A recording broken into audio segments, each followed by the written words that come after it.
Chaque année, nous nous retrouvons de plus en plus nombreux. Et j'en atteste, les organisateurs aujourd'hui peuvent être fiers parce qu'il y a une vraie mobilisation à la borne aux lions. Alors, il y avait la première cérémonie, les 400 ans de la plantation, j'ai bien entendu notre historien, de la borne aux lions.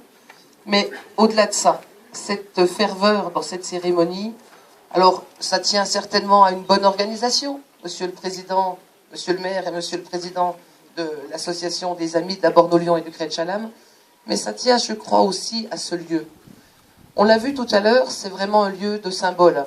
Et quand on regarde en face de nous, alors c'est derrière vous, on a cette chaîne naturelle du Haut-Jura. Ce Haut-Jura qui parle, qui nous parle, auquel nous sommes attachés, que nous aimons. Nous avons choisi de vivre ici et nous portons haut le Haut-Jura.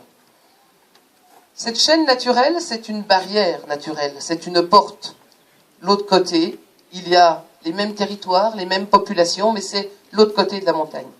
On va s'imaginer que, à une époque, vieille de 400 ans, c'était les mêmes territoires, la même végétation, les mêmes habitants, mais qu'ils étaient régis par des règles différentes, puisqu'il y avait là 2 états de droit.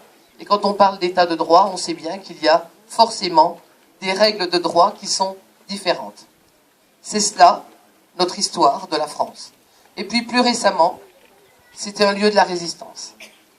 Et c'est à ce titre-là aussi que je suis très sensible à votre présence toujours plus nombreuse pour commémorer.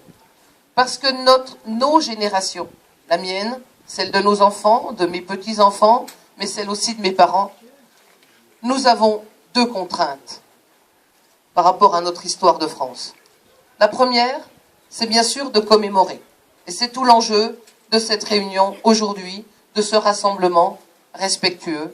C'est la commémoration. C'est se rappeler de ces faits ici, dans ce lieu de paix, de calme et de verdure.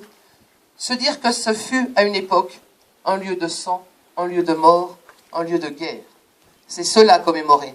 C'est rendre hommage, bien sûr, à ces combattants de la première heure dont a si bien parlé Christian David, le maire de la Pesse. Mais la deuxième obligation que nous avons, elle est incontournable. Parce que ça ne servirait à rien de commémorer si nous ne sommes pas en capacité de transmettre. Transmettre, c'est enseigner ça aux générations futures, à nos enfants, à nos petits-enfants. C'est notre obligation. Parce que sinon, l'histoire, elle a un risque. Elle peut se réécrire. Vous me direz, l'Europe a été prévue par nos pères fondateurs et conçue dans l'esprit d'une paix durable.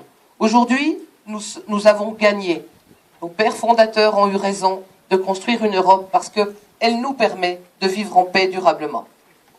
Mais la démocratie est un bien fragile.